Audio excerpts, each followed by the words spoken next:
Student, आज के इस वीडियो में हम electric charge and field chapter series के तहत मतलब हम इस चैप्टर के सीरीज ऑफ वीडियो डाल चुके हैं। ठीक है, इसमें हम principle of superposition of charge को समझेंगे और फिर हम कूलम्ब्स लॉ पढ़े हैं जो, ठीक है, उसके आधार पे जो हम क्वेश्चंस को सॉल्व करेंगे। ठीक है, बेहतरीन क्वेश्चंस को जो एनसीईआरटी बेस्ड क्वेश्चंस होगा और अदर कम्पिटिटिव एग्जामिनेशंस जैसे नीट और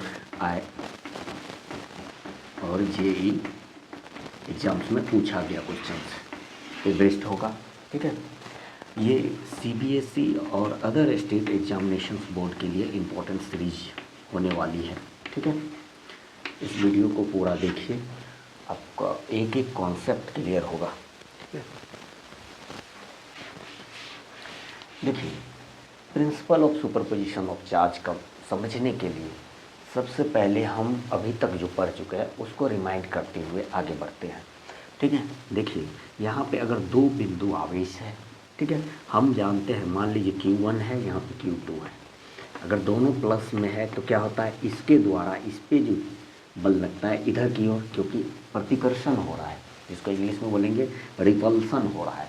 कौन कर रहा है रिपल इस चार्ज को दूर हटा रहा है, कौन, ये चार्ज, क्योंकि दोनों चार्ज का आवेश क्या होता है, दोनों चार्ज या आवेश का पोलैरिटी यानी सेम है, प्रकार सेम है। ठीक है, तो यहाँ पे F21 लगता है, यहाँ पे F12 लगता है बल। ठीक है, अब देखिए इस दोनों आवेश के आसपास में एक दूसरा आवेश Q3 दे दिए तो क्या होगा, देखिए Q3 अगर प्लस में है तो मान लीजिए इस बिंदु पे हम देख रहे हैं, तो इसके द्वारा ये प्लस में, ये भी प्लस में, तो इधर की ओर भी लगेगा आवेश। ठीक है, इधर की ओर भी बल लगेगा। ठीक है, तो यानी F23 हो गया बल। देखिए तीसरा चार्ज आने के वजह से ऐसा नहीं है कि इस चार्ज के वजह से जो बल लग रहा है उस पर कोई प्रभाव पड़ रहा है, कुछ भी प्रभाव नहीं पड़ेगा, क्योंकि दो चार्ज के बीच जो बल पहले लग रहा था वो अब भी लगेगा तीसरा आवेश आने के बाद भी। ठीक है, लेकिन क्या है कि तीसरा आवेश के आने के बाद एक एक्स्ट्रा बल लग गया, पहले से जो लग रहा है वो तो लगेगा ही, एक्स्ट्रा बल लग गया। एक्स्ट्रा बल ये वाला हो गया और पहले वाला बल ये था।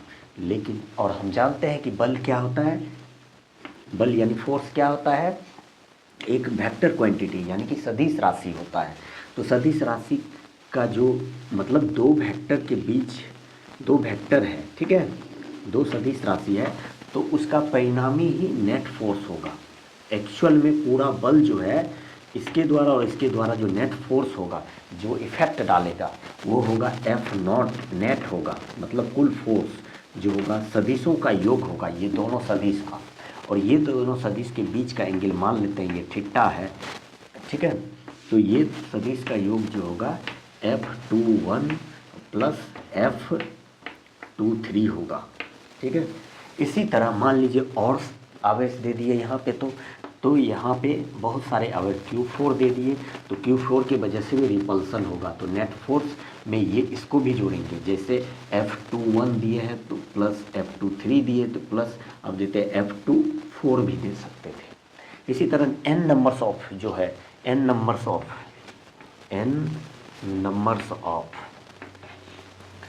नंबर्स ऑफ आवेश चार्ज होगा तो कितना एक पॉइंट पे नेट फोर्स लगेगा। ठीक है, तो F नेट जो हो जाएगा उसमें कितना हो जाएगा,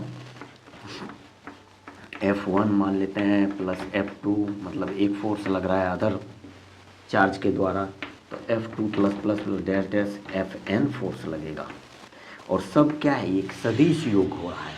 ठीक है, और जानते हैं कि हम दो सदिशों के बीच योग को कैसे फाइंड करते हैं, इसका मैग्नीट्यूड को फाइंड कैसे करेंगे, F नेट के मैग्नीट्यूड बराबर होता है रूट अंडर F21 का स्क्वायर F23 का square plus 2F1 F23 cos theta, यहाँ पे हो जाएगा कॉस थीटा। यहाँ पे थीटा क्या होता है, ये दोनों वेक्टर यानी ये दोनों सदिशों के बीच के कोण को रिप्रेजेंट करता है, यानी कौन सा सदिश के कोण के बीच, ये जो सदिश F21 है और F23, ये दोनों के बीच जितना कोण बन रहा है वही कॉस थीटा होता है। ठीक है, यही है प्रिंसिपल ऑफ सुपरपोजिशन। यानी कि हम क्या देखें कि दो बिंदु आवेश के बीच के द्वारा जो बल लग रहा है, दो बिंदु आवेश के द्वारा जो बल लग रहा है, तीसरा बिंदु आवेश आने के बाद भी उसमें कोई प्रभाव नहीं पड़ता है, लेकिन तीसरा प्रभाव बल जो तीसरा बिंदु आवेश आ जाता है तो नेट फोर्स में बदलाव हो जाता है। मतलब कुल फोर्स जो होता है वो उस बिंदु पर, एक पार्टिकुलर बिंदु पर जो हम ज्ञात करते हैं उसमें चेंज हो जाता है। ठीक है, यानी कि नेट फोर्स बदलाव हो गया। यानी कि अब नेक्स्ट Q4 लेंगे तो नेट फोर्स अलग हो जाएगा, लेकिन किसी एक के द्वारा जो इस पे लगेगा बल, उसमें किसी दूसरे का प्रभाव नहीं होगा। ठीक है, ये समझने वाली बात है। अब इसके आधार पे हम क्वेश्चंस को सॉल्व करेंगे। ठीक है, देखिए ये एक स्क्वायर है, ये एक इक्विलेटरल ट्रायंगल है, समबाहु त्रिभुज है। ठीक है, इसका वर्टेक्स ए है, बी है, सी है। वर्टेक्स यानी शीर्ष ए बी सी है, इस पे Q charge plus Q charge दे दिए, इस पे भी प्लस क्यू दे दिए, यहाँ पे माइनस क्यू चार्ज दे दिए, यहाँ पे प्लस क्यू चार्ज दिए हुए हैं, यहाँ पे प्लस क्यू चार्ज दे दिए, यहाँ पे माइनस क्यू चार्ज दे दिए, यहाँ पे प्लस क्यू चार्ज दे दिए। A vertex, B vertex, C and D vertex है। तो देखिए यहाँ पे कितना होगा, नेट फोर्स होगा कितना, और यहाँ पे कितना नेट फोर्स होगा अगर पूछेगा बनाने के लिए, यानी कि नेट फोर्स ऑन सी पर क्या होगा। इसी तरह यहाँ पे नेट फोर्स ऑन डी पर क्या होगा, इसको फाइंड करना बहुत ही आसान है। अभी हम कॉन्सेप्ट को समझ चुके हैं। तो देखिए ये अगर स्क्वायर है यानी वर्ग है, तो मान लीजिए कि वर्ग का एक भुजा यानी साइड ए है तो सभी साइड ए हो जाएगा। ये वर्ग का क्या होता है, विकर्ण, यानी कि ए डी का वैल्यू क्या हो जाएगा, a√2 होता है। ठीक है, अब देखिए इसके द्वारा इस पे बल, जो कौन सा बल लगेगा, आकर्षण का बल लगेगा, अट्रैक्शन से लगेगा, यानी कि इधर की ओर लगेगा बल। फिर इसके द्वारा इस पे जो बल लगेगा वो भी आकर्षण का बल होगा, अपनी तरफ खींचेगा, क्योंकि दोनों का साइन अलग अलग है, ये प्लस क्यू है, ये माइनस क्यू है। इसके द्वारा इस पे भी जो बल लगेगा इधर की ओर लगेगा। और जो देखिए दो बलों के बीच में जो है नेट फोर्स होता है, क्या होता है, इधर होता है, इसी के एफ नेट इधर हो जाएगा। और ये जो बल लगेगा ये किसके द्वारा लग रहा है, एफ ए हो जाएगा, यहाँ पे एफ बी हो जाएगा, यहाँ पे एफ सी हो जाएगा। देखिए एफ बी और सी का जो वैल्यू सेम होगा, क्योंकि देखिए ये दोनों चार्ज के बीच का डिस्टेंस सेम है और चार्ज भी सेम है। ठीक है, क्योंकि हम बल के फार्मूला के अनुसार हम लिख सकते हैं कि क्यू दोनों चार्ज का गुना क्यूब बाय दोनों चार्ज के बीच का दूरी ए स्क्वायर।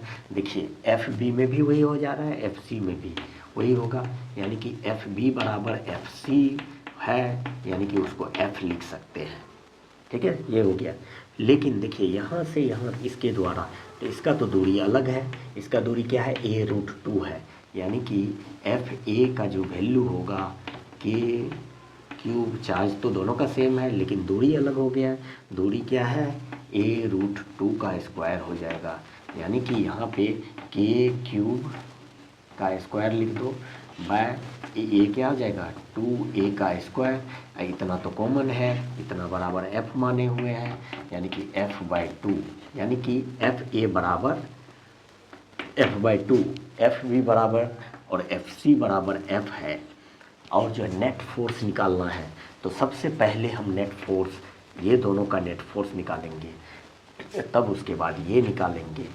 ठीक है, तो हम इसको वेक्टर के फॉर्म में कैसे लिखेंगे, तीनों फोर्स को सबसे पहले ये चीज़ को देखते हैं। ठीक है, इसको आप लिख सकते हैं या स्क्रीनशॉट ले सकते हैं। ठीक है, बैक करके थोड़ा सा, तो देखिए एफ नेट बराबर क्या हो जाएगा, इसमें बराबर हो जाएगा F A plus F A vector plus F B vector plus F C vector. ठीक है, एफ बी और सी के बीच एंगल कितना होगा, क्योंकि ये स्क्वायर है तो ये एंगल 90 डिग्री होगा, 90 डिग्री, ठीक है। तो ये दोनों का हम सबसे पहले एफ आर मान लेते हैं, एफ आर निकाल लेते हैं, फिर इस वेक्टर, ये दोनों वेक्टर के बीच का एंगल के अनुसार फिर एफ नेट मैग्नीट्यूड या परिमाण फाइंड आउट कर लेंगे। तो सबसे पहले एफ आर बराबर क्या हो जाएगा, यानी मॉड में इसका वैल्यू रूट अंदर एफ बी और सी का वैल्यू सेम है, हम देख चुके हैं। तो यानी कि F square F B square को एफ स्क्वायर लिख सकते हैं, इसी तरह एफ सी स्क्वायर को एफ स्क्वायर लिख सकते हैं। इसी तरह 2FB into F C cos theta होता है, तो दोनों का एफ 2 बार है, ठीक है। एफ कॉस एफ स्क्वायर हो जाएगा, तो कॉस कितना 90 डिग्री, कॉस 90 डिग्री कितना होता है 0 होता है। ये दोनों को जोड़ लेंगे, तो ये दोनों को जोड़ेंगे तो कितना हो जाएगा, रूट के इनसाइड में 2F स्क्वायर, यानी कि F रूट 2 हो जाएगा, ठीक है। एफ आर का वैल्यू मैग्नीट्यूड हो जाएगा एफ आर का ये, ठीक है। और एफ ए का मैग्नीट्यूड कितना है, F/2 है, ठीक है। अब जो है इसका हम क्या कर लेंगे, एफ नेट निकाल लेंगे, मैग्नीट्यूड निकालेंगे। तो और देखिए एफ ए और एफ आर, आर ये दोनों का कोई भी दो वेक्टर है उसका परिमाण हम क्या होता है, इसके बीच का होता है। तो देखिए एफ नेट भी इसके बीच का ही है, परिमाण भी इसके बीच का ही है, ठीक है। आइए देखिए एफ ए और एफ आर दोनों का डायरेक्शन सेम है, एक ही जगह है, यानी कि एफ ए और एफ आर के बीच कोण कितना होगा, 0 डिग्री कोण होगा, और कॉस 0 कितना होता है 1 होता है। तो इसी वाले टाइप का फॉर्मूला में, वेक्टर सम के फॉर्मूला में हम उसको पुट करेंगे, ठीक है। एफ आर का वैल्यू F√2 फाइंड आउट हो चुका है हमको, तो ठीक है। तो यहाँ पे एफ नेट फाइंड आउट करेंगे, एफ नेट किसके किसके बीच, एफ ए और एफ आर के बीच, ठीक है, एफ आर के बीच। अब इसका मैग्नीट्यूड फाइंड आउट करने जा रहे हैं, तो मैग्नीट्यूड में क्या लिखेंगे, एफ ए की जगह पे F/2 का स्क्वायर प्लस, ठीक है, एफ आर के जगह पे क्या लिखेंगे, F√2 का होल स्क्वायर, और दोनों के बीच का एंगल कितना है, कॉस डिग्री, कॉस 0 डिग्री होगा, दोनों के बीच का एंगल 0 डिग्री होगा क्योंकि दोनों का डायरेक्शन सेम है, ठीक है। 2F/2 गुना F√2 और कॉस 0 डिग्री, तो ये कैंसिल हो गया। तो यहाँ पे क्या बचा, रूट के इनसाइड में F/2 यानी कि F²/4, फिर 2F स्क्वायर, फिर यहाँ पे कितना हो जाएगा F√2 F स्क्वायर, ठीक है, इतना हो जाएगा। तो क्या करेंगे हम यहाँ पे अगर हम 4 सब में कॉमन लेंगे, तो यहाँ 4 अगर लिखेंगे तो यहाँ क्या लिखना पड़ेगा, 8 लिखना पड़ेगा, क्योंकि 4 से, फिर यहाँ पे 4/4, तो 4 कॉमन बाहर निकाल देंगे तो क्या हो जाएगा F/2, रूट के इनसाइड में कितना होगा, तो 9, यानी कि यहाँ पे 9F स्क्वायर, ठीक है। फिर यहाँ पे कितना लिखेंगे, 9F square plus 4√2F square, F तो कॉमन ले चुके हैं तो इतना लिख सकते हैं, इतना को, ठीक है। ये कैलकुलेशंस इसी तरह से करना है, ठीक है, और ख़ुद से कैलकुलेशंस कीजिए इसको, तो प्रैक्टिस भी होगा कैलकुलेशन और समझ में भी आएगा, खुद से सॉल्व करने की कोशिश करेंगे तो हमको जो समझाना था एज ए टीचर वो समझा चुके हैं, ठीक है।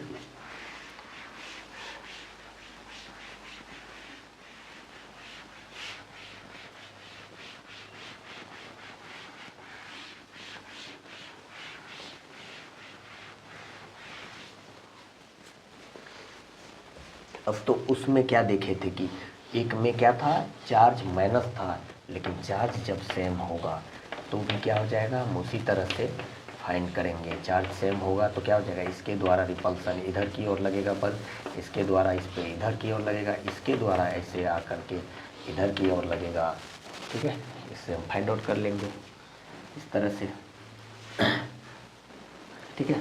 अब ये वाला ट्रायंगल वाला सम, यहाँ पे जो है प्लस क्यू था, यहाँ पे प्लस क्यू, यहाँ पे माइनस क्यू, तो इसके द्वारा इस पे अट्रैक्शंस होगा इधर की ओर, इसके द्वारा इस पे भी अट्रैक्शंस होगा इधर की ओर। ये दोनों के बीच 60 डिग्री है, नेट रिजल्टेंट फोर्स ऐसे होगा 60 डिग्री है ये दोनों के बीच, नेट रिजल्टेंट एफ नेट इधर होगा। ठीक है, यानी कि यहाँ पे जो बल होगा के Q square by A square, यहाँ भी के cube square by A square.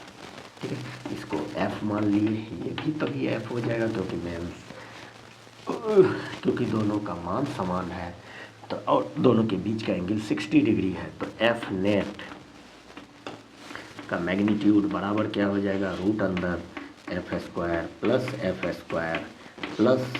2f square cos 60 degree. ठीक है, कॉस 60 डिग्री क्या होता है, हाफ होता है, ये कैंसिल हो जाएगा, तो कितना हो जाएगा, रूट के इनसाइड में 3f स्क्वायर हो जाएगा, यानी कि f रूट 3, यानी कि f नेट क्या हो जाएगा, f नेट का वैल्यू क्या हो जाएगा, K cube square by A square root 3 newton, क्योंकि बल है न्यूटन में लिखेंगे ये हो जाएगा। ठीक है, अब देखिए थोड़ा सा अलग क्वेश्चन हम देखते हैं। अब देखिए यहाँ पे चार्ज है, यहाँ भी चार्ज है, तो इसके बीच में कितना चार्ज होगा, प्लस क्यू चार्ज अगर लगा हुआ है तो बीच में इस चार्ज पे कितना बल लगेगा, एफ क्यू पे नेट फोर्स कितना होगा, ये फाइंड करना है। देखिए यहाँ से यहाँ तक ये ए है,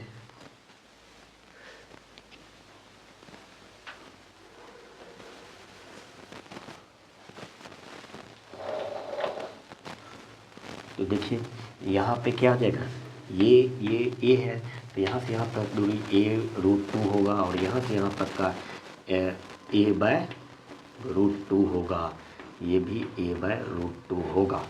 ठीक है, अब देखिए इसके द्वारा इस पे इधर की ओर लगेगा बल, और उतना ही इस पे इसके द्वारा, देखिए चार्ज भी सेम है, यहाँ से यहाँ तक का जितना दूरी है उतना यहाँ से यहाँ तक, यानी कि ये फोर्स रिपेल मतलब कैंसिल कर देगा, क्योंकि 180 डिग्री का है, दोनों के जस्ट अपोजिट है, मैग्नीट्यूड सेम है, तो कैंसिल कर देगा। इसके द्वारा इस पे रिपल्सन हो रहा है, इसके द्वारा इस पे रिपल्सन हो रहा है, दूरी सेम है और चार्ज भी सेम है, तो रिपल्सन हो गया, तो ये इसको कैंसिल कर दिया, ये इसको कैंसिल कर दिया, तो एफ नेट कितना हो जाएगा, 0 हो जाएगा। यानी कि अब हमको याद रखना है कि कोई भी क्लोज सरफेस है उसके बाहर में अगर समान चार्ज का डिस्ट्रीब्यूशन हो रहा है तो उसके सेंटर पे जो चार्ज होगा वो 0 होगा। इसी तरह ये क्लोज लूप है, यहाँ पे भी प्लस क्यू, यहाँ भी प्लस क्यू है, यहाँ भी प्लस क्यू, तो इसके सेंटर में जो क्यू चार्ज होगा यहाँ पे नेट फोर्स जो होगा 0 होगा। ठीक है, कोई भी क्लोज सिस्टम है उसके बाहरी आवरण का चार्ज समान है तो उसके सेंटर पे कुल चार्ज जो होता है 0 होगा। ठीक है, ये चीज़ ध्यान में रखना है आगे, और नेक्स्ट वीडियो में और भी क्वेश्चंस देखेंगे, इलेक्ट्रिक फील्ड को पढ़ेंगे, इलेक्ट्रिक फील्ड इंटेंसिटी को पढ़ेंगे, यानी कि विद्युत क्षेत्र को पढ़ेंगे और विद्युत क्षेत्र तीव्रता को पढ़ेंगे। Thank you.